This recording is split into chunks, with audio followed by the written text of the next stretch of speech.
नाम टिपेको मात्रै हो है यो चाहिँ अब यसमा के छ भने we already do this through the Millennium Challenge Corporation यस कारणले पार्लियामेन्टबाट इन्डोर्स गर्नुपर्छ भनेर बनाइदियो जसले नेपालको कानुन यही सम्झौताको धारा 7(1) ले के भन्छ त भन्दाखेरि सम्झौताका बाजिएका हदसम्म एमसीसी मान्य हुनेछ भन्ने परिवर्तन भयो पार्लियामेन्टको संरचना नै परिवर्तन भयो पार्लियामेन्टको सभरेन्टीमाथि त हस्तक्षेप गर्न त सक्दैन नि तैँले मान्नै पर्छ मेरो यो नियम अथवा यो सम्झौता पालन गर्नै पर्छ भनेर त कसैले उ गरे त होइन जबरजस्ती त होइन नि त इन्डो पेसिफिक स्ट्र्याटेजी रिपोर्ट यो रक्षा मन्त्रालयले निकालेको जुन 1 2019 अमेरिकन रक्षा मन्त्रालय अमेरिकन पेन्टागनले निकालेको यहाँ प्रश्न छ उसले के भनेको छ अब म अलिकति भरबली पनि राखिदिन्छु त्यो आइपीएस को उद्देश्यसँग जोडिएको त्यसैको मातहत रहेको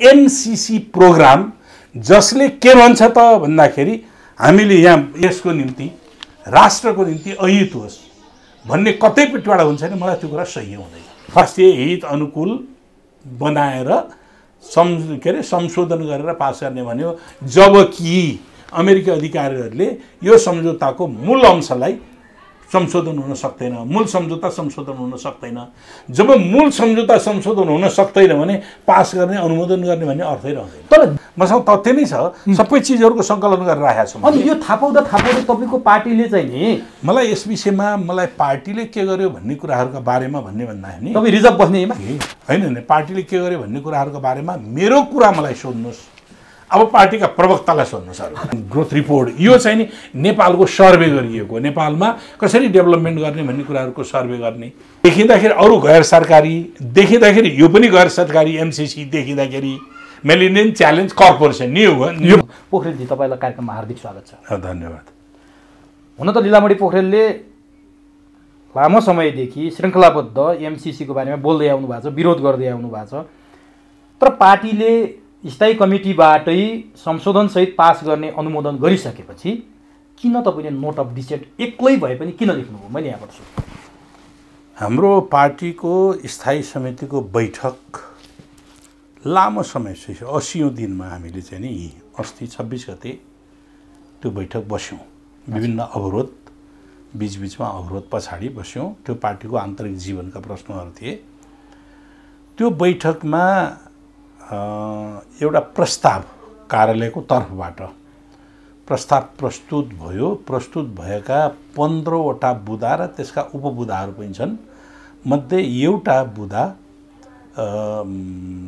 एमसीसी को सम्बन्धमा पार्टीको गत वर्ष माघ 15 देखि 19 गतेसम्म बसेको केन्द्रीय कमिटीको बैठकले त्यसको निम्ति एउटा अध्ययन कार्यदल एमसीसी सम्झौताका सम्बन्धमा अध्ययन कार्यदल बनाएको थियो झलनाथ खनालजीको नेतृत्वमा बनेको कार्यदलले एउटा प्रतिवेदन प्रस्तुत गरेको थियो पार्टीको केन्द्रीय कार्यालयमा बुझाएको थियो त्यो प्रस्तुत प्रतिवेदन बारे छलफल भएको थिएन त्यसले निष्कर्ष के दिएको थियो भने अमेरिकाको मिलेनियम च्यालेन्ज कर्पोरेसनसँग भएको सम्झौता अहिले जो पोजिसनमा छ जस्ताको तस्तै अनुमोदन गर्न सकिँदैन त्यसका केही नकारात्मक राष्ट्रिय हित विरुद्धका दफाहरूलाई संशोधन गरिनुपर्दछ अनि मात्रै त्यो अनुमोदनको दिशामा जानुपर्छ भन्ने उनले त्यो चाहिँ प्रतिवेदन ल्याएको थियो त्यो बारेमा छलफल भएको थिएन अब यसपटक पार्टीको विवाद समाधानका निम्ति सुझाव दिनका निम्ति एउटा कार्यदल बन्यो त्यसमा महासचिव विष्णु पौडेलको नेतृत्वमा बनेको कार्यदलले फेरि एउटा सुझाव आफ्नो प्रतिवेदन पेश गर्यो त्यसमा पनि एउटा बुदा त्यसको चाहिँ एउटा बुदामा एमसीसी का बारेमा त्यो कार्यदलको प्रतिवेदन अध्ययन गरिकन अनि त्यसमा संशोधन आवश्यक संशोधन र परिमार्जन गरेर यसलाई अनुमोदन गर्नुपर्छ भनेर उनले त्यसमा पनि दिएको थियो र कार्यालयले अहिलेको बैठकमा पार्टीका तमाम समस्याहरूलाई हल गर्ने कुरा गर्दै एमसीसी का बारेमा पनि उले के ल्यायो त्यो बुदामा भन्दाखेरि उक्त सम्झौतालाई राष्ट्रिय हितमा स्पष्ट पार्दै आवश्यकता अनुसार परिमार्जन र संशोधन गरी अनुमोदन गर्ने भन्ने प्रस्ताव ल्याइसके पछाडि कार्यदलले होइन कार्यालयले कार्यदलको त्यो बुदामा टेकेर भनौँ अब त्यो कुराहरूलाई लिएर आयो।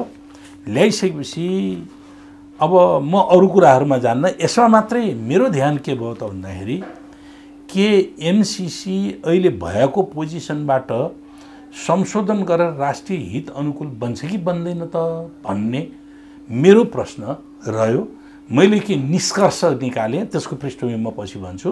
निष्कर्ष के हो भने एमसिसी राष्ट्रिय हित अनुकूलको सम्झौता नै होइन। जब राष्ट्रिय हित अनुकूलको सम्झौता होइन भने त्यसको संशोधनको परिमार्जनको कुनै औचित्य नै छैन। यो टोटल एमसिसी नै राष्ट्रिय हितमा छैन। किनभने एमसिसी र अमेरिकाको सुरक्षा रणनीतिलाई मध्यनजर गरेर बनेको आइपिएस, एमसिसी आइपिएसको मातहतमा परिचालन गर्ने त्यो मेरो कुरो होइन, त्यो हो अमेरिकाको रक्षा मन्त्रालयको त्यो रिपोर्ट छ। यी इन्डो पेसिफिक स्ट्रेटेजी सम्बन्धी रक्षा मन्त्रालयले दिएको प्रतिवेदन छ। त्यो प्रतिवेदनमा नै उल्लेख के छ त भन्दाखेरि यो आइपिएसको मातहतमा यो चाहिँ हुन्छ यसले। अनि अर्को कुरो के छ, अर्को कुरो के हो भने हामीले सम्पूर्ण विश्वव्यापी रूपमा जे सहायता अनुदानहरू हामीले प्रदान गरेका छौँ, आइन्दा हाम्रो अमेरिकाको सुरक्षा रणनीतिलाई मध्यनजर गरेर यो चाहिँ नि सहायता र अनुदानहरू हुने गर्छन्, जसमध्ये एमसिसी पनि हो। प्रष्ट छ त्यो कुराहरूको। अब त्यसको सँगसँगै के छ भने नेपालको आफ्नो फरेन पोलिसी, नेपालको परराष्ट्र नीति, हामी असंलग्न परराष्ट्र नीति हाम्रो हो र हामी पञ्चशीलका सिद्धान्तद्वारा गाइडेड छौँ र सँगसँगै युएनओको चार्टर पनि हामीले पालना गरेका छौँ। त्यसमा हाम्रो कमिटमेन्ट के छ भने हामी अन्तर्राष्ट्रिय स्थितिमा कुनै पनि प्रकारको सैन्य वा राजनीतिक गठबन्धनमा सामेल नहुने, सैन्य गठनमा पनि सामेल नहुने, कुनै प्रकारको पोलिटिकल एलायन्समा नहुने, इकोनोमिक आर्थिक सहयोग सम्बन्धी त्यस्ता संरचनाहरूमा हाम्रो हुन सक्दछ, तर आर्थिक के अरे राजनीतिक वा सैन्य त्यस्ता चाहिँ नि हाम्रो सम्बन्ध हुन सक्दैन भन्ने कुराहरू हाम्रो चाहिँ नि भन्ने स्पष्ट छ। अब त्यो स्पष्टता छ र अर्को कुरा के छ त भन्दाखेरि हामीले हाम्रो भूमिलाई कुनै विदेशी कुनै अरू मुलुकहरूको विरुद्धमा प्रयोग गर्न दिँदैनौँ, त्यो हाम्रो कमिटमेन्ट छ र हाम्रा छिमेकी मुलुकहरूसँग हाम्रो द्विपक्षीय समझदारी पनि छ कि एकले अर्काको भूमिको विरुद्धमा प्रयोग गर्न नदिने, त्यो नदीको हाम्रो कमिटमेन्ट पनि छ। अब आइपिएस के हो त? एकातिर अमेरिकी सुरक्षा रणनीतिको अङ्गको रूपमा आइपिएस रहने, आइपिएसको मातहतमा एमसिसी रहने हैन। अब आइपिएसको पार्टनर नेपाल बन्ने, 2019 में नेपाल आइपिएसको पार्टनर बनेको कुरा त्यही रिपोर्टमा उल्लेख छ।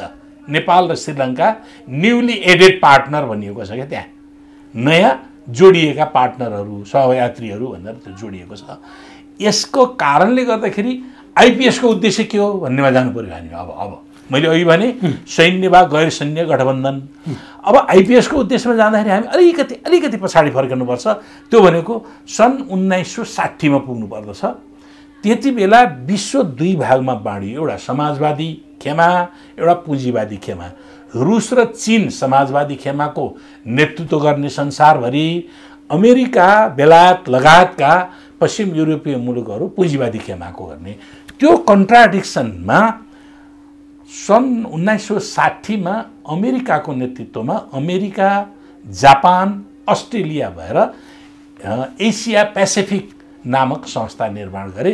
त्यसले प्रारम्भमा इकोनोमिक कोअपरेसनको कुरोलाई अगाडि लिएर आए, केही मुलुकहरूको बिचमा आर्थिक सहायताबाट आफ्नो रणनीतिलाई लागू गर्नका निम्ति। अब यो किन गरियो त भन्दाखेरि समाजवाद भर्सेस पुँजीवादको बिचमा जो विश्वमा थर्ड वर्ल्ड कन्ट्री थियो नि त, है थर्ड वर्ल्ड कन्ट्री थियो, थर्ड वर्ल्ड कन्ट्रीलाई प्रभावित पार्नका निम्ति, आफ्नो एलायन्समा ल्याउनका निम्ति त्यो कुराहरू गर्यो। एकातिर क्रान्तिका कारणले, समाजवादी अभियानका कारणले त्यसबाट प्रभावित भइरहेको जनशक्ति थियो, जस्तो इन्डोनेसिया, फिलिपिन्स आदि ठाउँहरूमा थाइल्यान्ड, बर्मा आदि ठाउँमा रिभोल्युसनका झिल्काहरू देखिरहेका थिए। एकातिर थियो भने त्यहाँको सत्तालाई पक्रेर एकातिर चाहिँ नि उसले एसिया पेसिफिक बनायो। 1967 आएर चीनको प्रभाव अलि बढ्दै गयो। 1967 आएर आसियान भनेर, त्यस्तै अमेरिकाको इनिसिएसनमा चाहिँ नि दक्षिण पूर्वी एसियाई मुलुकहरूको सङ्गठन आसियान भनेर बन्यो, जो कम्युनिस्ट आन्दोलनको प्रभावलाई रोक्नका निम्ति भनेर बनेको कुराहरू थियो। मैले हिस्ट्रीमा बनाएँ। रुससँग चाहिँ नि रुस त शक्तिशाली राष्ट्रको रूपमा थियो। रुस र अमेरिकाको चीन त भर्खर उदाउँदै थियो। यो शीत युद्धको स्थिति, वार पनि नहुने प्रोक्सी वारहरू मात्रै, संसारव्यापी रूपमा प्रोक्सी वारहरू भइरहेका थिए हैन। मध्यपूर्व क्षेत्रमा आदि ठाउँहरूमा प्रोक्सी वारहरू भएका थिए। अनि त्यो शीत युद्धको बिस्तारै पछाडि रुसको चाहिँ नि विघटनको प्रक्रियामा जाँदै गयो। चीनको समाजवादको नेत्र शक्ति 1969 मा गएपछि चीनको जुन बन्द नीति थियो त्यो खुल्ला नीतिको रूपमा आएर सन् 2000 मा पुग्दा नपुग्दै चीन एउटा शक्तिशाली राष्ट्रको रूपमा बाहिर निस्क्यो। रणनीतिक के अरे सैनिक हिसाबले, आर्थिक हिसाबले, प्रविधिको विकासको हिसाबले पनि निस्किसकेपछि अब पुँजीवादी राष्ट्रहरूको प्रतिद्वन्दिता, रुस विघटनको दिशामा गयो, चीन एउटा शक्तिशाली राष्ट्रको दिशामा गएपछि अब यो कन्ट्राडिक्सन अमेरिकाको लिडरसिपमा पुँजीवाद भर्सेस चीन जस्तो पोजिसन देखा पर्यो।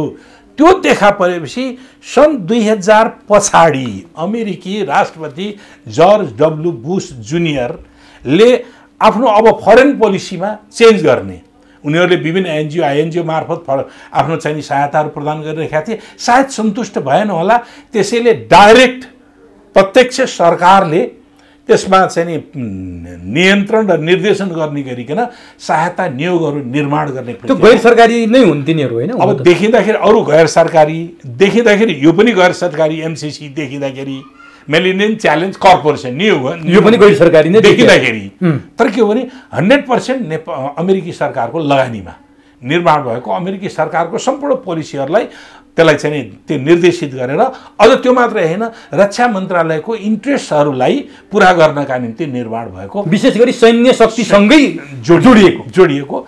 सन् 2002 मा जर्ज डब्ल्यू बुश जुनियरले मेक्सिकोको मिटिङमा, अन्तर्राष्ट्रिय स्तरको मिटिङमा अमेरिकी सहायता प्रणालीलाई हामीले नयाँ ढङ्गले लैजानका निम्ति मिलेनियम च्यालेन्ज कर्पोरेसन माध्यमबाट हामी जान्छौँ भनेर उनले त्यो कुराहरू त्यो प्रस्तुत गरे। त्यति बेला आइपिएस जोडिएको थियो। म बताउँदैछु त्यो कुराहरू तपाईँलाई, ठ्याक्कै यही जोड्नकै निम्ति हो। मैले सन् 2004 को जनवरीतिर त्यसलाई कानुनको रूपमा अमेरिकी सिनेटले कानुनको रूपमा पारित गर्यो र त्यो चाहिँ नि कानुन बन्यो।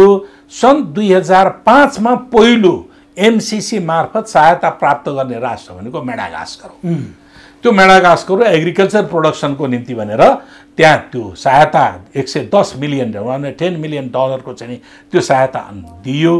त्यो के गरियो त भन्दाखेरि 13 लाख हेक्टर जमिन राज्यले एउटा विदेशी कम्पनीलाई लिजमा दियो, विदाउट एनी कस्ट लिजमा दियो। अब अहिले मेडागास्कर हेर्नुहुन्छ भने न मेडागास्करका जनताको जीवनस्तरमा परिवर्तन भयो, अर्को लगभग 8 लाख हेक्टर जमिन चाहिँ इन्डियाको एउटा कम्पनीलाई दिएको देखिन्छ। अब त्यो मेडागास्करको स्थिति धाराशायी भयो। यस्तै माली आदि इत्यादिहरू भए।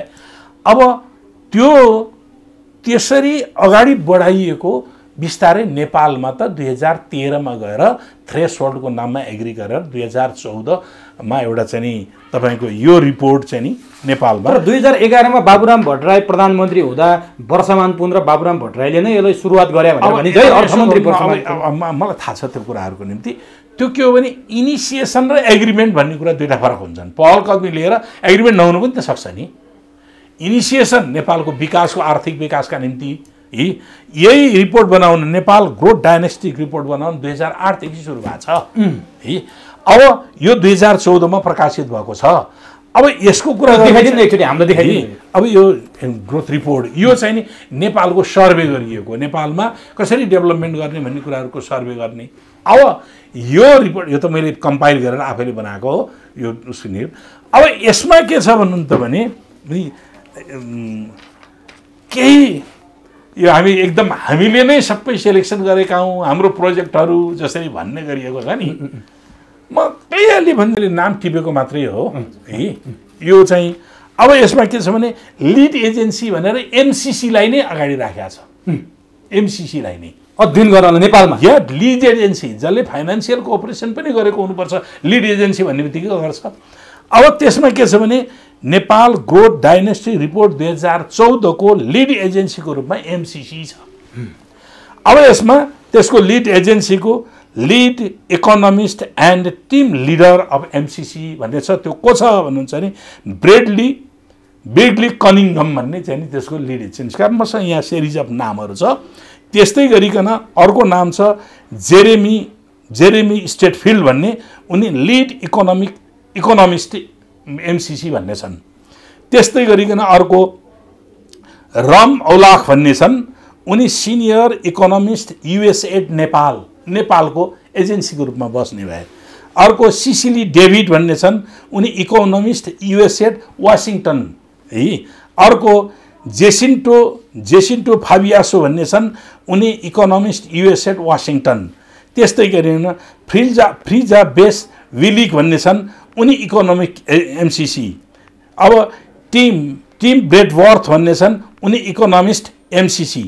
अर्को पाउल क्रेसर भन्ने छन्, उनी थ्रेसहोल्ड प्रोग्रामको लिड एमसिसी।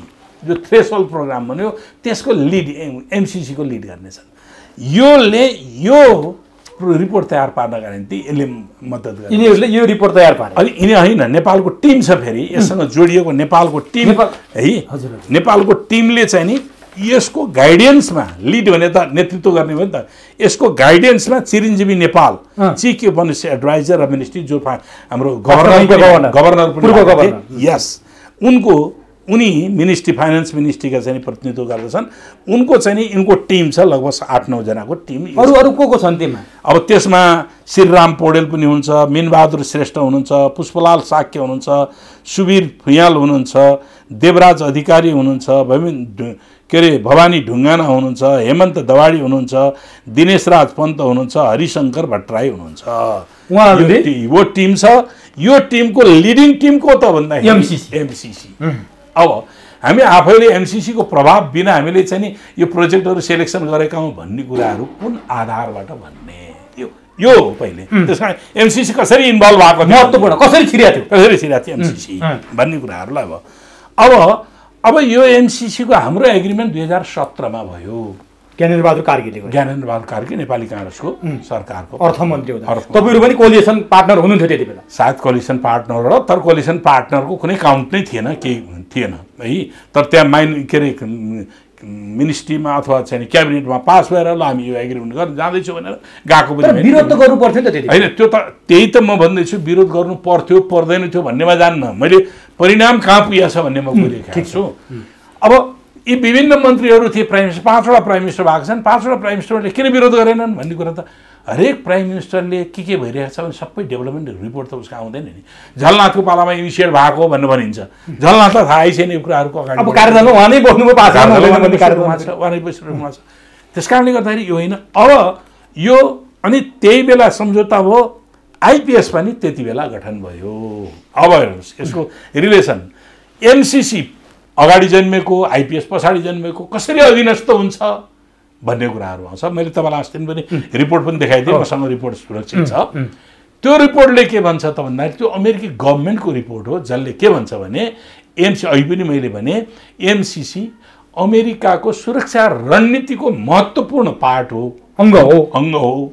अब त्यसको मातहतमा अन्तर्राष्ट्रिय स्तरमा अमेरिका सुरक्षा रणनीतिलाई पुरा गर्नका निम्ति जुन कुनै जस्तो एमसिसी भन्ने छ, अरू पनि एजेन्सीहरू छन्, सँगसँगै एमसिसी पनि एउटा एजेन्सीको रूपमा रहेको छ। हो, यही हेर अमेरिकाले प्रश्न बोल्यो आइपिएस छ। हाम्रा परराष्ट्र मन्त्री प्रदीप गेवाली अमेरिका जानुभयो, अमेरिकाबाट आउनुभयो, सदनमा बोल्नुभयो, उहाँले त कहिले पनि भन्नु भएन आइपिएस छँदै छैन, किन भन्नुभयो? म त्यहाँ जान्न, अब किन जान्नु, किन भन्नु भएन उहाँलाई सोध्नु होला, म जान्न। म त के भने यसको के छ भन्ने कुराहरू अन्तर्वस्तुको कुरा मात्र मैले गर्नु खोजेँ। त्यस कारणले अब त्यो मात्रै होइन, त्यो रिपोर्टमा नै नेपाल आइपिएसको पार्टनर बन्यो भनेर त रिपोर्टमै लेखिरहेको छ। म देखाइदिनुपर्छ भने देखाइदिने तयार छु, तपाईँलाई चाहिँ नि भिजुअलै मात्रै गर्न सक्नुहुन्छ। त्यो भने मैले के भनेको छु भने नेपाल हाम्रो फरेन पोलिसीले, विदेश नीतिले हामीलाई कुनै पनि अन्तर्राष्ट्रिय गठबन्धनमा सामेल हुनु हुँदैन। मैले एमसिसी बारेमा भने, के अरे आइपिएस बारेमा आइपिएस कसरी गठन भएको। अझ आइपिएस गठनको एउटा कुरा राखेर म कुराहरू गर्दछु।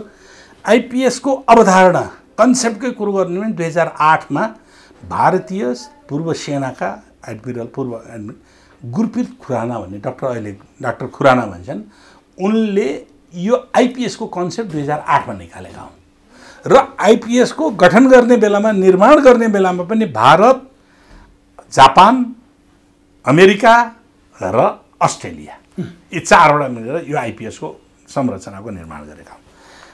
हामी तपाईँलाई म यो सुनाइ पनि दिन्छु। The state partnership programme in the Indo Pacific, यो report Indo Pacific strategy report हो। यो रक्षा मन्त्रालयले निकालेको जुन 1, 2019 अमेरिकन रक्षा मन्त्रालय, अमेरिकन पेन्टागनले निकालेको। अब नेपाल पार्टनरसिप यसको चाहिँ सदस्य भएको यहाँ प्रश्न छ।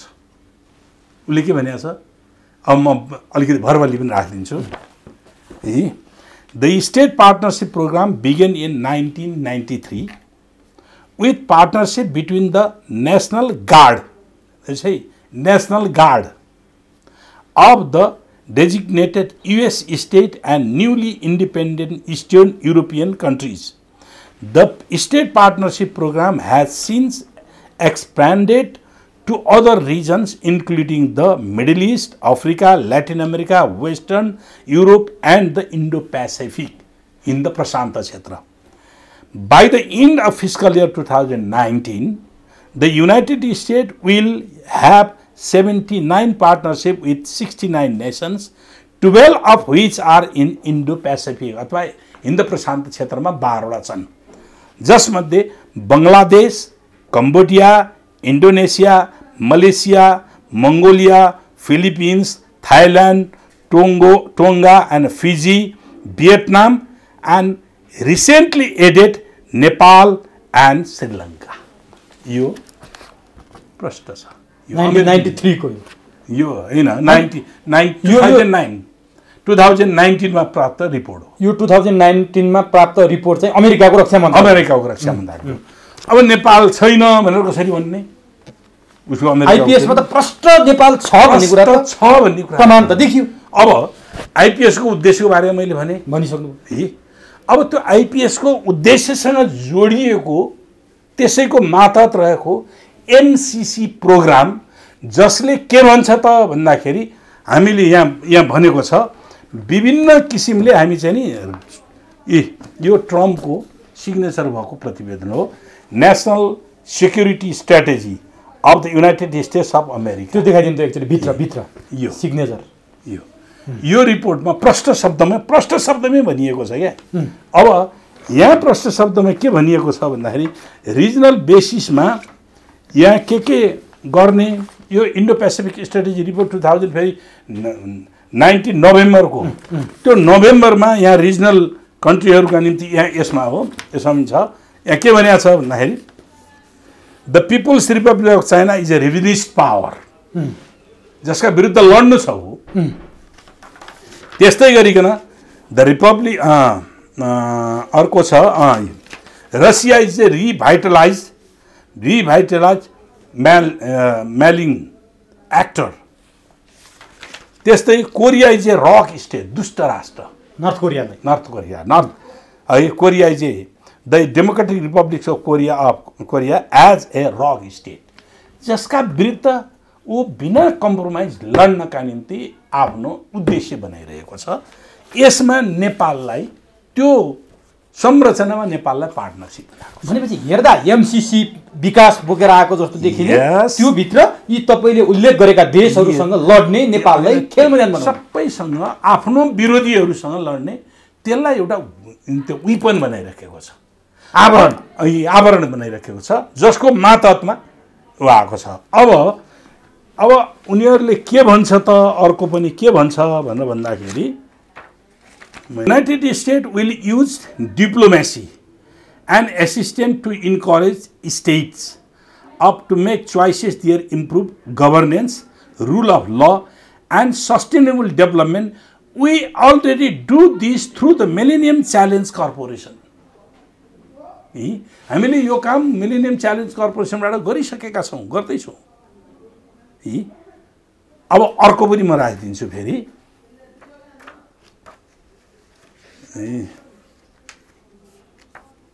ट्रम्पकै भनाइमा यो रिपोर्ट यसमा हो क्या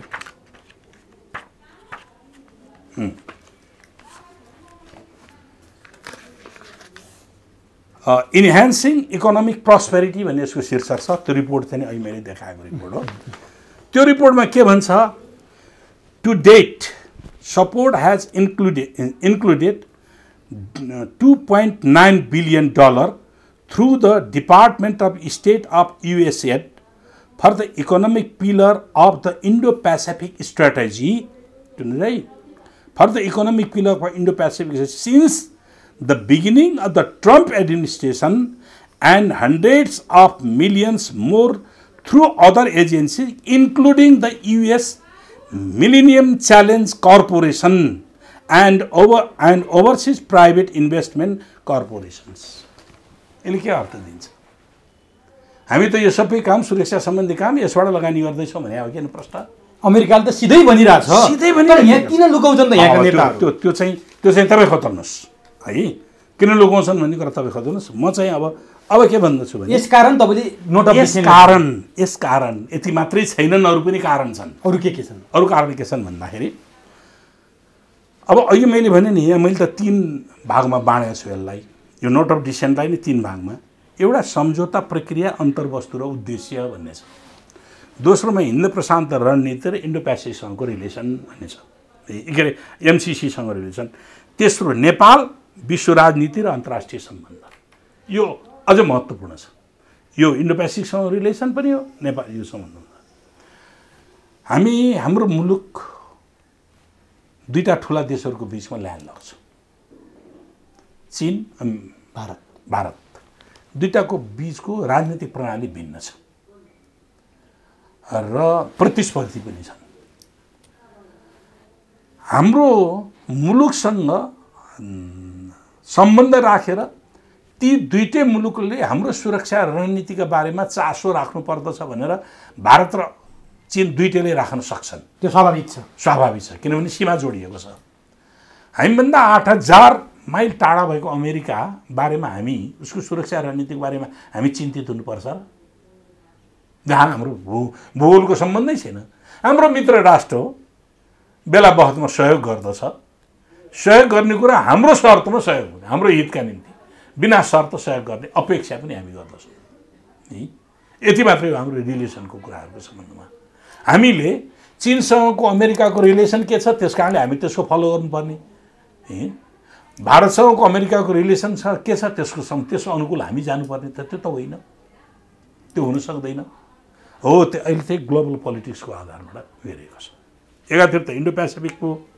अब अर्को हाम्रो कानुन आदि चिजहरूको हाम्रो चाहिँ हाम्रो संविधान कानुनको विपरीत हुने कुराहरू भयो हैन अर्को तपाईँको यो अन्तर्राष्ट्रिय सम्बन्ध आदि चिजहरूको छ र त्यसको सँगसँगै अर्को पाहाड पनि छ फेरि के छ अर्को पाहाड के छ त भने हाम्रो अहिलेको सरकारले उत्तराधिकार संस्था अविच्छिन्न सरकार भनेको अविच्छिन्न उत्तराधिकार संस्था हो त्यसकारणले अघिल्लो सरकारले गरेका निर्णयहरू हामीले अनिवार्य पालना गर्नुपर्छ भन्ने जुन प्रिन्सिपल बनायो नि यो कुरा गलत छ तर यो त स्वाभाविक होइन र यो होइन किन गलत छ किन सबै कुरामा होइन तपाईँ शासन सत्ता सञ्चालन गर्ने संवैधानिक व्यवस्थापनको निरन्तरतामा फलो गर्नुपर्छ हैन विदेश नीति एउटा सरकारले बनाएको अर्कोले चेन्ज गर्दिने अर्को गर्दै जाने भने त बर्बादै होला त हरेक सरकारको पालामा आफ्नो फरेन पोलिसी आफ्नो हुन्छ त्यसकारणले राजदूतहरू परिवर्तन हुन्छन् भारतमा अमेरिकामा जुन सरकार आए पनि परराष्ट्र नीति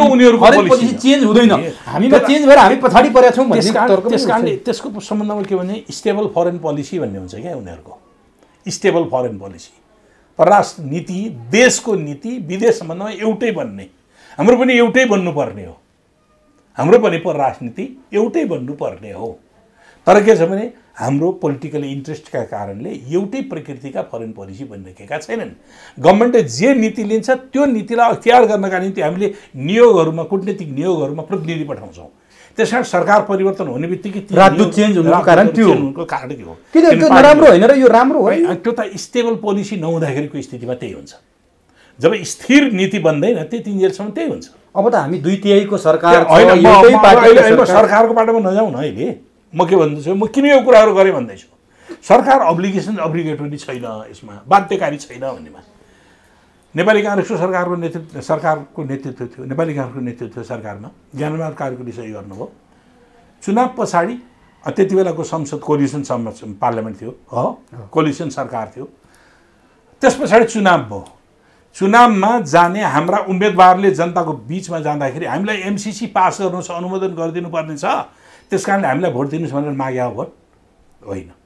हामीले देशको समृद्धि गर्छौँ, राष्ट्रिय सार्वभौमिकता जोगाउँछौँ, अझ हाम्रो पार्टीले के भने समाजवाद उन्मुख समाज निर्माण गर्छौँ, समाजमा सबै विषमताहरूको अन्त्य गर्छौँ, गरिबी निवारण गर्दछौँ, देशको राष्ट्रियताको जगेर्ना गर्छौँ। यही हो किन हामीले मागेको भोट मागे। त्यसका आधारमा जनताले हामीलाई मत दिए। हाम्रो सरकार निर्माण हो। सरकारले यो भनेन कि हामीलाई एमसिसी पास गर्नेछ त्यस कारणले हामीलाई सरकार बनाइदियो भने त होइन, भने होइन नि त। होइन। अनि हाम्रो जुन दस्तावेज हो त्यो सम्झौताको दस्तावेज, त्यो सम्झौताको दस्तावेजमा के लेखिएको छ त भन्दाखेरि अगाडि नै यो पार्लियामेन्टबाट साधारण बहुमत अनुमोदन गर्ने भनेर लेखिएको छ। हाम्रो संसद त्यो दस्तावेजलाई लिएर चुनावमा गएको होइन। हाम्रा सांसदहरू त्यो दस्तावेज ल्याएर यो पास गर्नुपर्ने छ त्यस कारणले हामीलाई भोट दियो भनेर गएको होइन नि त। तर त्यसले प्रिन्सिपल्ली के लेखिदियो त भन्दाखेरि यो संसदबाट अनुमोदन गर्नुपर्ने छ। त्यसका उद्देश्यहरू थिए। किन उद्देश्य थिए भन्दाखेरि कन्स्टिट्युसनल ब्यारियरहरू, लिगल ब्यारियरहरू हुन्छन्, त्यो लिगल ब्यारियर हटाउने थलोको हो त भने पार्लियामेन्ट हो। त्यसै गरी पार्लियामेन्टबाट इन्डोर्स गराइदिएपछि त लिगल ब्यारियर त हटिहाल्यो, त्यही आफै कानुन बन्छ। कानुन पुरानोभन्दा नयाँ चाहिँ नि कानुन चाहिँ नि जेठो हुन्छ है। कागजहरू नयाँ जेठो हुन्छ, मान्छे पुरानो जेठो हुन्छ भने जस्तै कानुन त नयाँ जेठो हुन्छ। त्यस कारणले पार्लियामेन्टबाट इन्डोर्स गर्नुपर्छ भनेर बनाइदियो, जसले नेपालको कानुन यही सम्झौताको धारा 7(1) ले के भन्छ त भन्दाखेरि सम्झौताका बाजिएका हदसम्म एमसिसी मान्य हुनेछ भनेपछि हाम्रा कानुन, नेपालका कानुनहरू निष्क्रिय हुने कानुनहरू भने कतिवटा छन्? 4वटा कानुन छ। हाम्रो मूल कानुन संविधान हो, गभर्निङ ल भन्नु भनिन्छ, संविधान हो। दोस्रो कानुन भनेको पार्लियामेन्टको, यो पार्लियामेन्टको 2/3 बनाउँछ। दोस्रो भनेको ऐनहरू हो जो पार्लियामेन्टको मेजोरिटीले बनाउँछ। तेस्रो भनेको मन्त्री परिषद हो जसले नियमावली बनाउँछ, कानुनै हो नियमावली पनि। चौथो भनेको सर्वोच्च अदालत हो जसले आदेश जारी गर्छ, नजिरै कायम गर्दछ। अब यो के भइदियो भने एउटा कर्मचारीसँग गरेको सहीको कागजले हाम्रा अदालत पनि निकममा हुने, हाम्रो सरकार पनि निकममा हुने, मन्त्री परिषद निकममा हुने, हाम्रो कन्स्टिट्युसन निकममा हुने। म कसरी स्वीकार गर्न सक्छु? त्यसकारण तपाईँले नोट अफ त्यसकारणले अब अर्को अब्लिगेसनको सन्दर्भमा अब जब सरकारै परिवर्तन भयो, पार्लियामेन्टको संरचना नै परिवर्तन भयो, पार्लियामेन्टको सभरेन्टीमाथि त हस्तक्षेप गर्न त सक्दैन नि। तैँले मान्नै पर्छ, मेरो यो नियम अथवा यो सम्झौता पालन गर्नै पर्छ भनेर त कसैले उ गरे त होइन, जबरजस्ती त होइन नि त। त्यस कारणले सरकार पनि यस मामलामा अब्लिगेटरी छैन, बाध्यकारी छैन, र पार्लियामेन्ट पनि यसको निम्ति बाध्यकारी छैन। अब यति हो, यो स्थितिमा मैले यो अनुमोदन गरिनुपर्छ भन्ने प्रस्ताव चाहिँ नि यो बेठिक छ। अर्को, स्वयं अमेरिकी अधिकारीहरू यहाँ भएका राजनीतिक कूटनीतिकहरूले यो संशोधन गर्न सकिँदैन भनेर भनेका छन्। अमेरिकाले त बोलिसक्यो, अमेरिकाले मूल सम्झौतामा संशोधन हुन सकिँदैन। अर्को पार्ट पनि छ फेरि, अर्को पार्ट पनि यो सम्झौतासँग जोडिएर अरू हाम्रो कार्यदलले भनेको छ 14वटा अरू सम्झौता छन्। हामीलाई थाहा छैन 14 त्यो थाहै छैन। त्यो हामीले सम्झौता बारेमा थाहै नभइकन हामी कसरी अनुमोदन गर्ने? देशले राष्ट्रघातै मात्रै छन् कि त्यसमा? म त्यहाँ शब्दमा पनि अहिले गइनँ के, मेरो यो एनालिसिस मात्रै हो। शब्द के तपाईँले आफैले चयन गर्नु होला। मैले के भने मेरो यो सम्झौताले मेरो देशको सार्वभौमिकता, मेरो देशको स्वाभिमान, मेरो देशको अखण्डता, मेरो देशको आर्थिक समृद्धि, स्वतन्त्रता यसबाट हुँदैन। जब नहुने चिज हामी कहाँ छ भने हामीले किन त्यसलाई अनुमोदन गर्ने? अब नि तपाईँले यो पार्टबाट भनिरहँदा तपाईँको स्थायी कमिटीका तपाईँ बाहेकका सदस्यले त त्यसमा हस्ताक्षर गरेर स्वागत गर्नुभयो, स्वीकार्य गर्नुभयो भने कि त तपाईँले बढी बुझे आउनु पर्यो कि उहाँहरूले नबुझे आउनु पर्यो? भएको के हो त? जनताले यो जान्न खोजिरहेको छ। उहाँहरूको बारेमा अहिले म टिप्पणी, अनि तपाईँ एक्लैले नोट अफ डिसिसन लेखेर देशको सार्वभौमता, स्वतन्त्रता जोगिन्छ? मलाई लागेको कुरा म जनताको बिचमा जान्छु।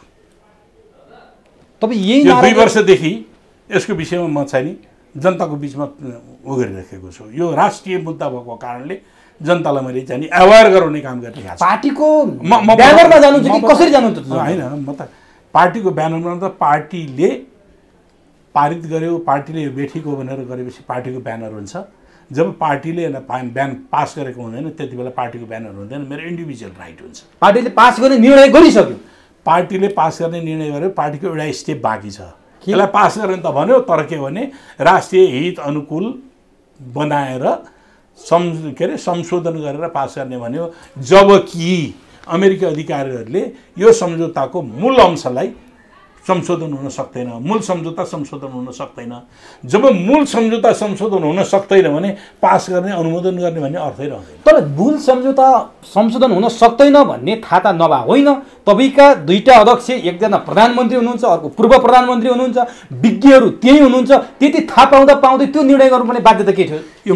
यस विषयमा मलाई नजोड्नुहोस् है, मैले मेरो एनालिसिस मात्रै म राख्छु। तपाईँको एनालिसिस त प्रश्न पार्नुभयो। मैले कुनै पनि कुरा कसैलाई पनि मैले आक्षेप नलगाउने किन, यो तपाईँहरूको जजमेन्ट हो, पिपुलको जजमेन्ट। अब नि तपाईँसँग धेरै अरू पनि हुनुहुन्थ्यो, भीम रावल हुनुहुन्थ्यो, देव गुरुङ हुनुहुन्थ्यो, अरू पम्फा भूषालहरू हुनुहुन्थ्यो। आज लीलामणि पोखरेल किन एक्लिनु भयो त यो विषयमा? म एक्लिया छैन, खै त उहाँहरूले नोट अफ अहिले पोखरेल मलाई साथ दिन्छन् दिँदैनन् भन्ने कुरा मैले हेरेर गरेँ होइन नि त। यो मेरो त विवेक हो, मैले विवेकले सुरुवात गरेँ। विवेक सुरुवात गर्दाखेरि विचारको एकताको आधारबाट आउँछन् नि, यात्रुहरू धेरै हुन्छन् नि है। रेलवेमा तपाईँको एउटा रेल गोरखपुरबाट रेल चढ्नुभयो दिल्ली जानका निम्ति, गोरखपुरबाट चढेका सबै यात्रीहरू दिल्ली पुग्छन्। तर तपाईँलाई आशा गरेका छन् नि जनताले, तपाईँ पनि उहाँहरू जस्तै भोलि यसलाई छोडिदिनु भयो भने जनता त टुरा हुने भयो नि त। होइन, त्यो त म प्रतिको जनताको मैले के गर्छु भन्ने कुरा मेरो चाहिँ नि भर पर्ने कुराहरू, मेरो विश्वास र अविश्वासको प्रश्न। जस्तो तपाईँ यो मुद्दाबाट विचलित हुनु होइन, मैले त त्यो विचलित भयो, म एक्लै किन नोट अफ डिसिसन लेख्थेँ?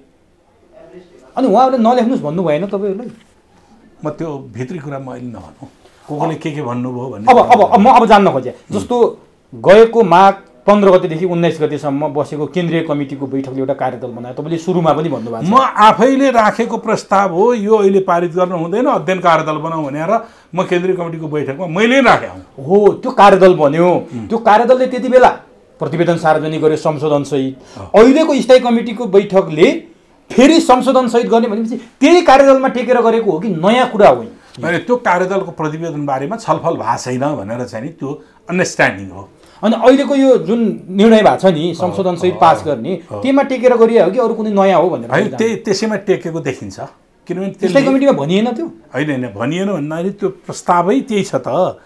उक्त सम्झौतालाई राष्ट्रिय हित अनुकूल स्पष्ट पार्दै आवश्यकता अनुसार परिमार्जन र संशोधन गरी अनुमोदन गर्ने, संशोधन पनि गर्ने।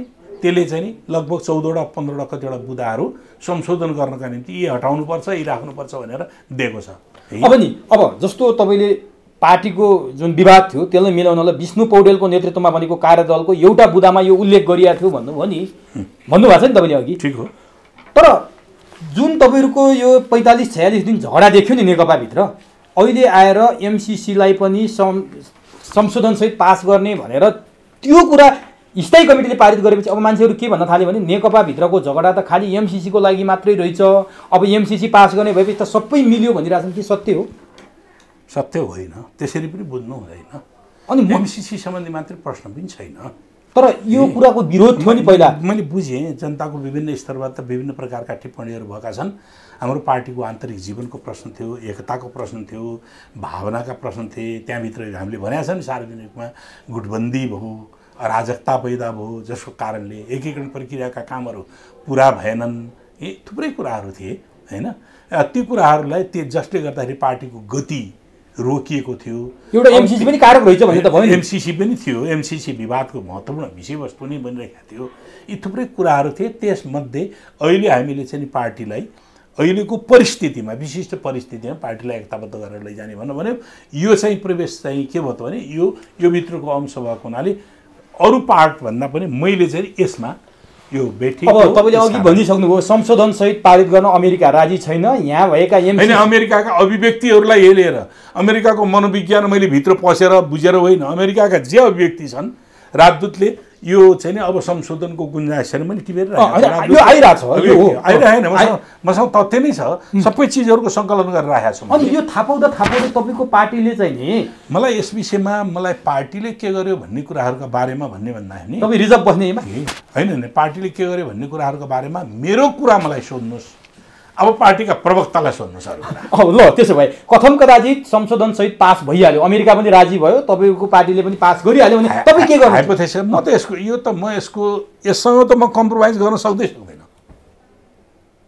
पार्टीले गर्यो भने म यो विषयमा त कम्प्रोमाइज गर्नै सक्दैन अब के हुन्छ त त्यसो भए होइन के हुन्छ भन्ने कुरा त पार्टीले कसरी निर्णय गर्दै जान्छ त्यो कुराहरू अलग कुराहरू हो म यो विषय ल यो ठिक छ जनताको माझमा जानुहुन्छ तपाईँ हित अनुकूल छ जनताको माझमा म निरन्तर जान्छु बारेमा नेकपामा कोही थियो भने 2-3 जना नेता गर्ने अब लीलामणि पोखरेल एक्लै हुनुभयो त्यो तपाईँको विश्लेषणमा जानुहोस् अनि जनताले भनेको कुरा होइन जनताले भने लीलामणि पोखरेल एक्लै हुनुभयो तर जनताको अपार साथ छ अब एमसीसी पास हुने नहुने भन्ने कुरा काङ्ग्रेसको पनि हातमा भएन नेकपाकै फोल्टामा हो अब सरकार त नेकपाको छ नि त अब यो कलङ्कको 5 वर्षसम्म पास गरेपछि त नेकपालाई कलङ्कको टिको लाग्ने भयो नि त त्यो चाहिँ तपाईँहरूले कस्तो टिको लगाइदिनुहुन्छ तपाईँहरूले हेर्नु रातो टिको लगाइदिनुहुन्छ कि निलो लगाइदिनुहुन्छ कि पहेँलो लगाइदिनु हो कि कालो लगाइदिनु हो कि त्यो तपाईँ आम जनतालाई के भन्न चाहनुहुन्छ आम दर्शकलाई आम जनतालाई मैले के भन्छु मैले यसका बारेमा जे कुराहरू मैले भनेको छु मेरो विश्वासका साथ भनेको छु मसँग तर्क र तथ्यका आधारबाट भनेको छु त्यस कारणले एमसीसी नेपालको हितमा हुन्छ